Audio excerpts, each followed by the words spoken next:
अरे भाई ने राम राम। मैं आज गांव जा रहा था तो रास्ते में मैंने एक गौशाला आया करे उधर यहाँ और सबा ने सेवार मौको देने दीजिए टाउन दीजिए गौशाला में ना देखो आप मैं बताऊँ आपने गौशाला गई करना हो आप बात बताऊँ आपने हमें आटे गौशाला में रिजल्ट लेवा आओ सजा हमेशा गया थे पढ़ने करना हो रहा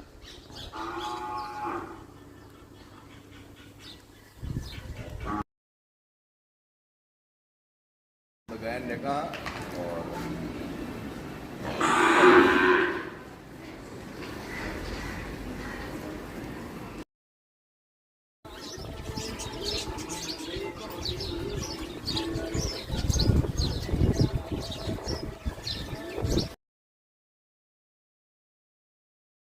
और वीडियो करो लागियो आपने